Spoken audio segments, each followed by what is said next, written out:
Well, believe it or not, we made it to section 16.6, surface integrals. So suppose that the surface S is given by this parametric function. Then the surface area is found by integrating the length of the cross product, where you take the derivative with respect to u and the derivative with respect to v. And then this is with respect to the area. Then suppose that you have this function in three-dimensional space, and it's some function that has domain over that same surface S. So then how do you do a double integral over the surface S of that function? And then this would be with respect to S. So this is the question. So one way is replace the x, y, and z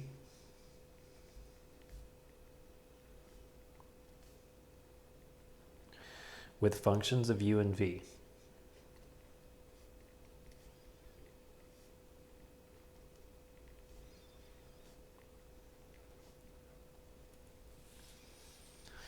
So in that case, the double integral that you're trying to do with x, y, and z in it, that becomes the integral f, and then you replace it with the function of u and v, and then you would need the length of the cross product,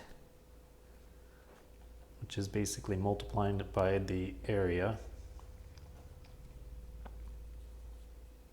So basically you could change it and integrate with respect to u and v, or you could also integrate with respect to x and y as long as z is equal to some function, like this one right here. So it says something like z equals a paraboloid, and you'd have the equation for the paraboloid right here, or the expression for the paraboloid. And then that would need to be multiplied by the derivative with respect to x squared plus the derivative with respect to y squared plus the derivative with respect to z, which would be 1 squared. So you could either do it using u's and v's, or you could do it using x's and y's, whichever looks more fun to you. So for the first example,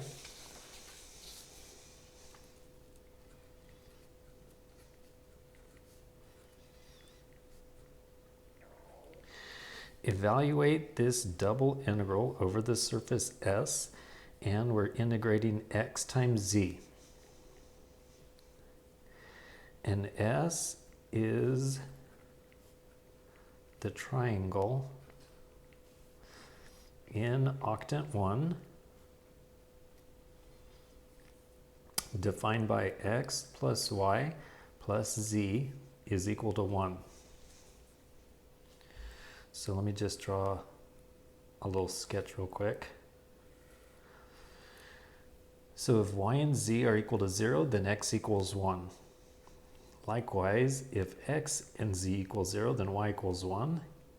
And if x and y equals 0, then z equals 1. And this is in quadrant 1 because everything is positive. And this is the surface that we're supposed to integrate over. Now notice that this line right here, this one down at the bottom, so for that one z equals 0. So if z equals 0, that's the line x plus y equals 1, or in other words, y equals 1 minus x. Okay. Now for this one, I'm going to use the x and y. That means I need to take the derivative with respect to x and the derivative with respect to y of the z function. So the z function, I'm just going to rewrite it, is 1 minus x minus y. So the derivative with respect to x is negative 1. The derivative with respect to y equals negative 1. So then we would have the double integral, and this says use x times z. So that's going to be x times this. So x times 1 minus x minus y, and then we need the square root of negative 1 squared plus negative 1 squared, and then the derivative of z with respect to z is 1 squared,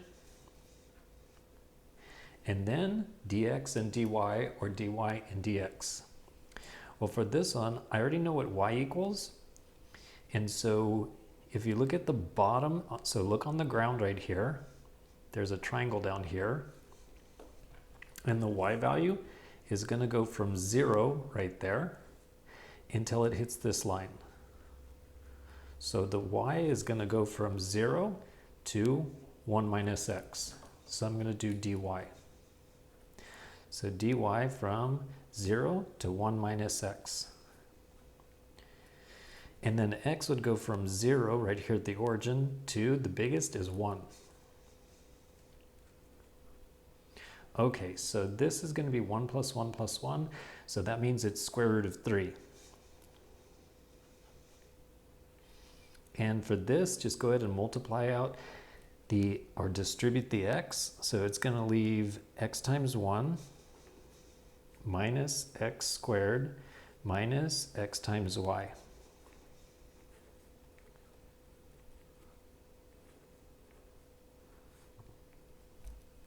And then what we're doing, dy and then dx. So integrating with respect to y first, also I'm going to factor out the square root of 3. Integrating with respect to y is going to make this x times y minus x squared times y minus x times y squared over 2. And that gets evaluated from 0 to 1 minus x. And later we'll integrate with respect to x. So this is still the square root of 3. And then substitute 1 minus x for the y values. So we'd have x times 1 minus x minus x squared times 1 minus x minus x times 1 minus x is squared over 2. And when you substitute the 0, this is going to be 0 and 0 and 0. So that is done.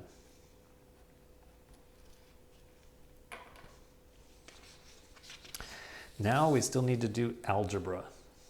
So there's still going to be the square root of 3, integrate from 0 to 1, and then multiply this out. So this will be x minus x squared. Multiply this out, so there's going to be minus x squared, and then plus x cubed when you distribute this one. And then for this one, I need to square this binomial, so that's going to be 1 minus 2x plus x squared. It's still over 2, and there's still a minus x on the inside, or on the outside of the parenthesis. So when you distribute, that's going to be negative x over 2, and then positive 2x squared over 2. That was not supposed to be squared. That was just supposed to be an x. Let me erase that. Okay, back to this middle one. A negative times negative will be positive 2x squared over 2, so that's positive x squared. And then there's going to be negative x cubed over 2.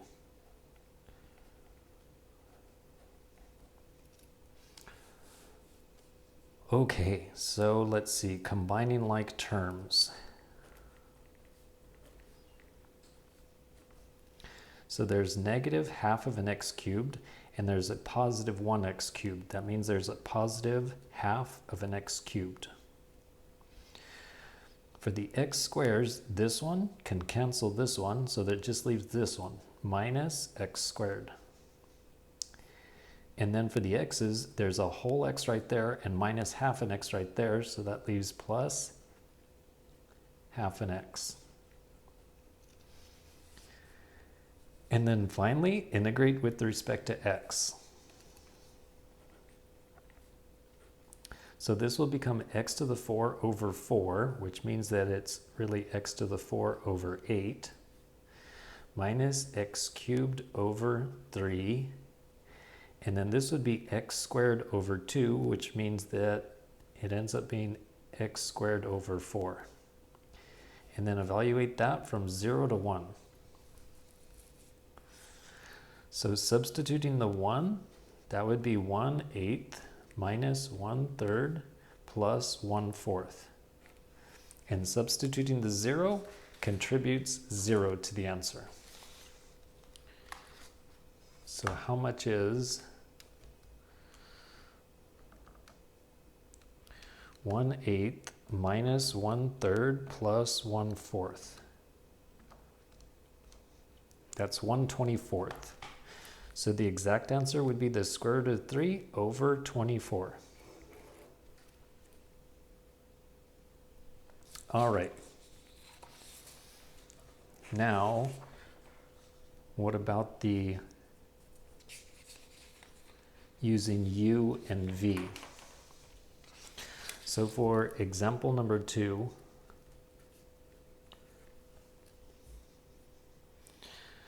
we would have, oh, I forgot to write down the problem. Evaluate the double integral over the surface S, and then here's the function, x squared plus y squared plus z squared ds. And S is the cylinder x squared plus y squared equals 9. And of course this cylinder is a right circular cylinder that goes up forever and down forever, so you need some other limitation, like z is going to go from 0 to 2.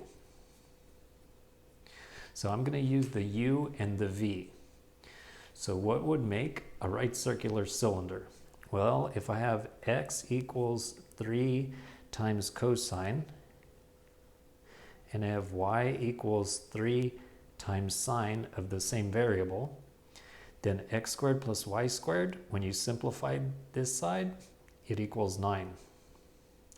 And now I need this thing to go up and down, so then the z will need to be a different variable like v.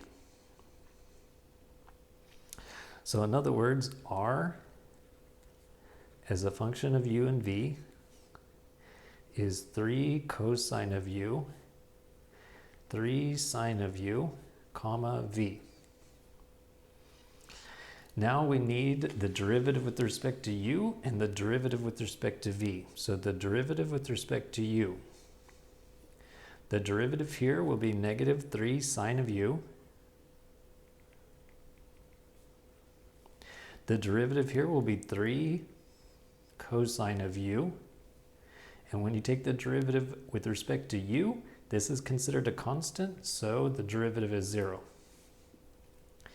Now the derivative with respect to v. So this would be 0, this would be 0, and this would be 1. And then find the cross product.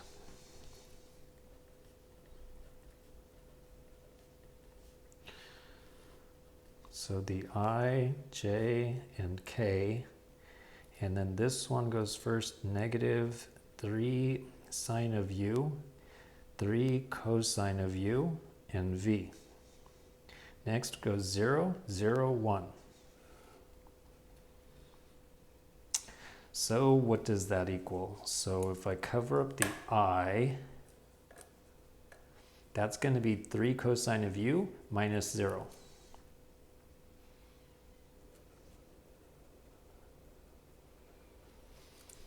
And if I cover up the j, this would be negative 3 sine of u minus 0, but then you have to attach a negative to that, which is actually then going to get rid of this negative, and it's going to be 3 sine of u. And when you cover up the k, this would be 0, and that would be 0. Next up, find the length of that vector. So the length of r with respect to u and r with respect to v is going to be the square root of, so square this is 9 cosine squared plus 9 sine squared plus 0 squared. And then you could factor out a 9 and it would leave cosine squared plus sine squared, which equals 1. So that is going to be the square root of 9, or in other words, it's 3. Okay, so with the cylinder, we would have double integral, and then we're using this idea right here. So we just went through the work to find this right here, which is just a 3. And then this is going to be changed to du dv or dv du. Then we just need this part.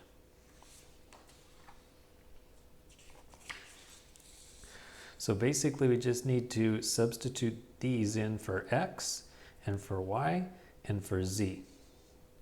So it's going to be 3 cosine of u gets squared, 3 sine of u gets squared, and v gets squared.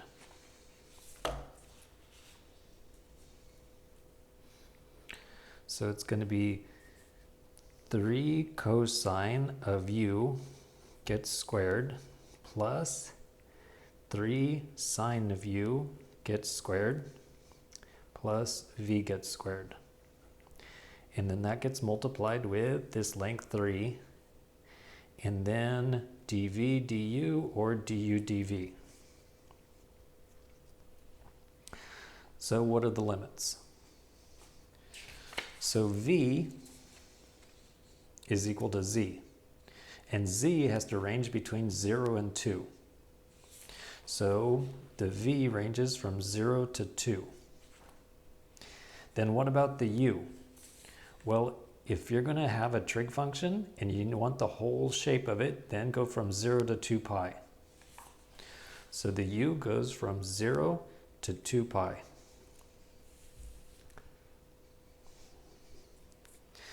So this is going to be 9 cosine squared plus 9 sine squared, and then you could factor out the 9. It would leave sine squared plus cosine squared times, so 9 times sine squared plus cosine squared is just 9.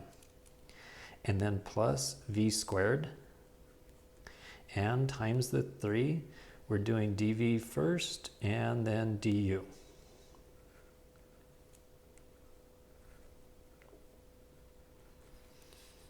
So integrating with respect to v. So that means this part will just be 9v plus v cubed over 3. And that gets multiplied by 3, and I need to evaluate from 0 to 2.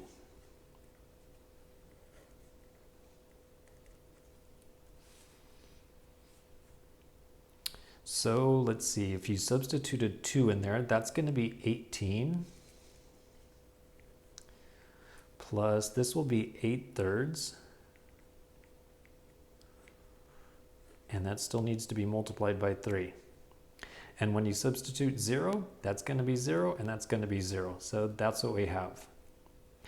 And then we need to integrate with respect to u, which I could still do in the same step because there are no u's over here. So I can just say the antiderivative would be u, which gets evaluated from 0 to 2 pi. So how much is 18 plus 8/3? That gets multiplied by 3. It's 62. So this part's going to be 62, and then this part will be 2 pi minus 0. So that would be 124 pi. Okay, so that one is done. But I just wanted to do, just for extra fun, I know that was already a lot of fun, but that was basically the right circular cylinder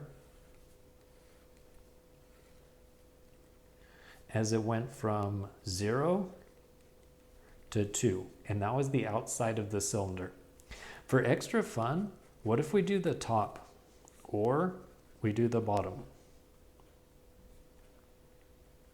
Let's do the bottom right now. Yeah, z equals 2 or z equals 0 doesn't really matter. It's going to be the same amount of work. Let's just do the top. Okay, so for the top, so this means z equals 2. So we need the derivative with respect to x. We need the derivative with respect to y. And we need the derivative of z with respect to z equals 1. So we would have double integral of x squared plus y squared plus z squared. And then multiply that by the length of this. The square root of 0 squared plus 0 squared plus 1 squared. That means it's the square root of 1, so it's just 1.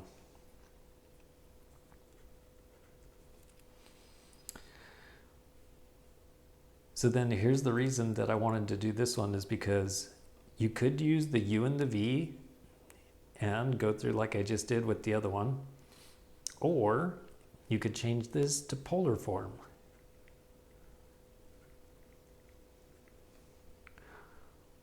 Or more formally, it's cylindrical.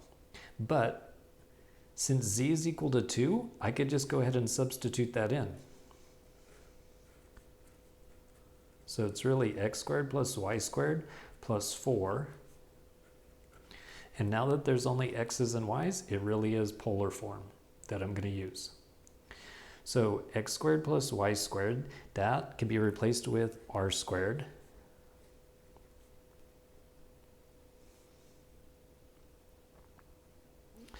And then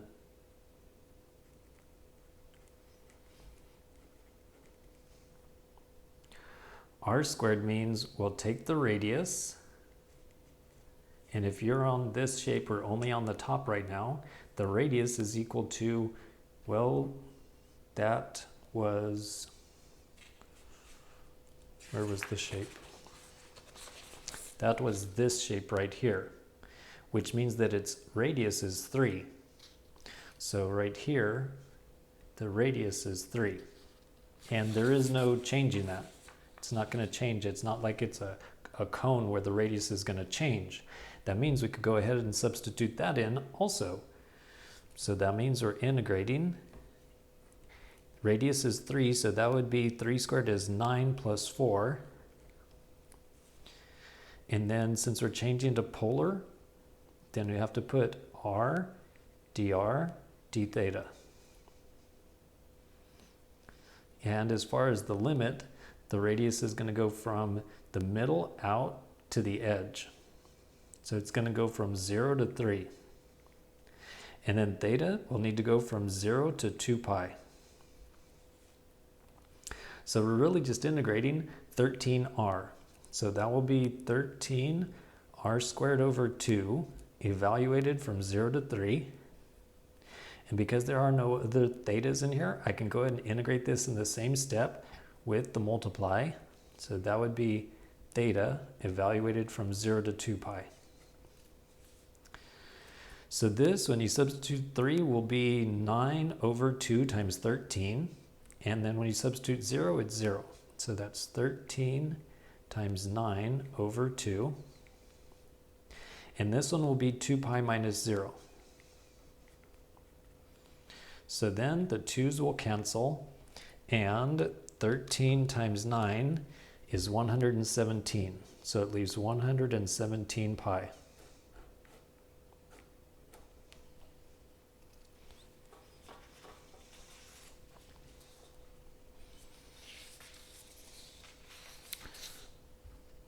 And for example number 3,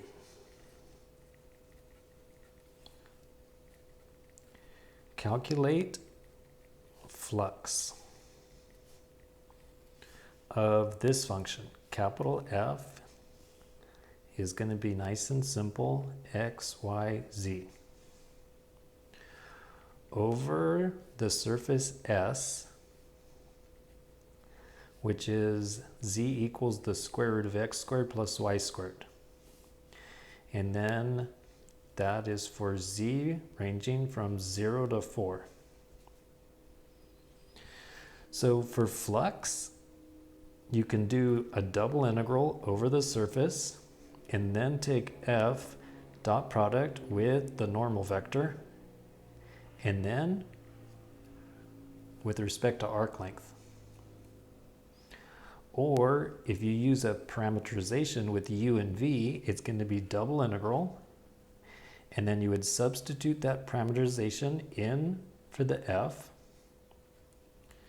So whatever your parameterization is, substitute that in, and then dot product with our derivative with respect to u, our derivative with respect to v, find the cross product. So just the cross product, not the length of it. So the cross product will give you a vector, this will give you a vector, and then do the dot product of those vectors. Okay, so I'm going to go for this.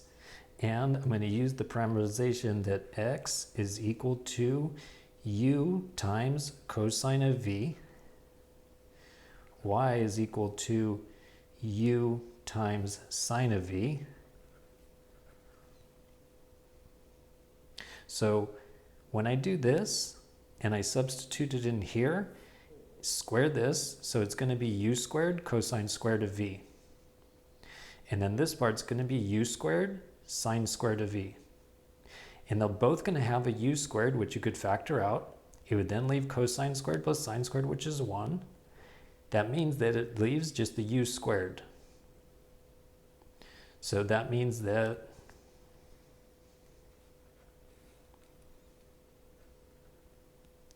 u cosine of v gets squared plus u sine of v gets squared. Substituting it into this function. So this would have a u squared and this would have a u squared. You could then factor out that u squared, and then it would leave cosine squared plus sine squared. And then this equals 1, which means the square root of u squared, that means it's equal to u. Okay, so that means that r of u and v will equal, so it's u cosine of v, u sine of v, comma u. And now take the derivative with respect to u. So ru is going to be, derivative here will be 1 times cosine, so that's cosine of v, and then 1 times sine, so that's sine of v, and then we're taking the derivative with respect to u, so this is a 1. Now take the derivative with respect to v. So right here, the derivative is going to be negative sine of v. The u just stays there. The derivative of sine will be cosine, and the u just stays there. And the derivative with respect to v of this will be 0. Now find the cross product.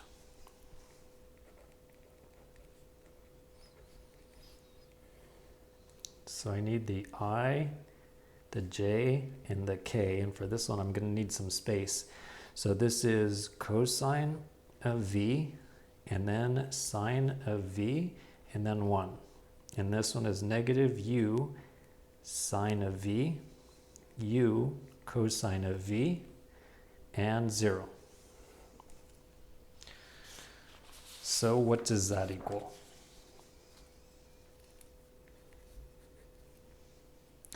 So if you cover up the I, this would be 0 minus u cosine of v.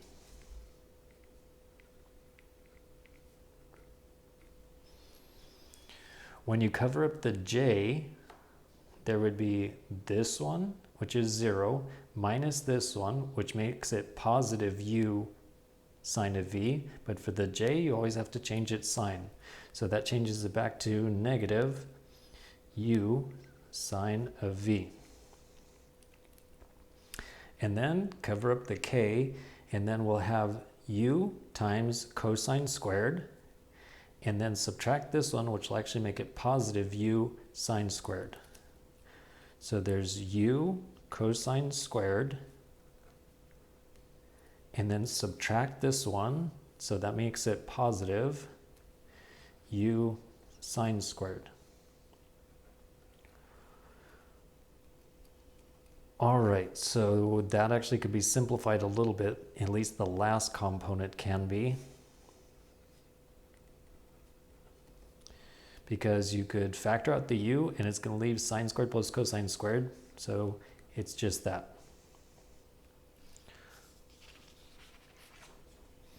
Okay, now for the flux. So for this function, we need to replace its guts with a function of u and v. So that means we're going to substitute this for x, substitute this for y, and substitute this for v.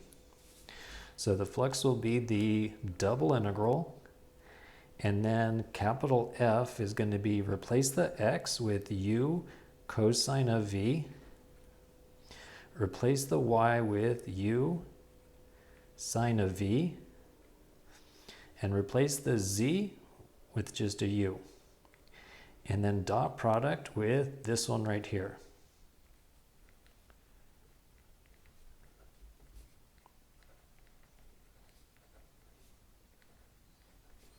And then we'll need to do du dv or dv du. Oh goodness, so it's going to be multiplied this one with this one. So that's going to be multiplying these two makes a negative u squared and cosine squared. So negative u squared and cosine squared. Multiply this one and this one, which is going to be negative u squared and then also sine squared.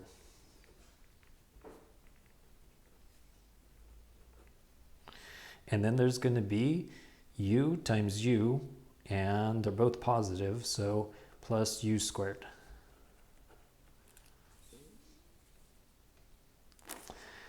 And both of these have a negative u squared, which you could factor out. And when you factor out the u squared, then it's going to leave cosine squared plus sine squared, which is a 1. So it's actually negative u squared plus a 1. And then don't forget this plus u squared. Oh my gosh, what I thought was going to be a hard problem actually turns out this is just 0. And when you integrate 0, it equals 0. So the total flux is equal to 0.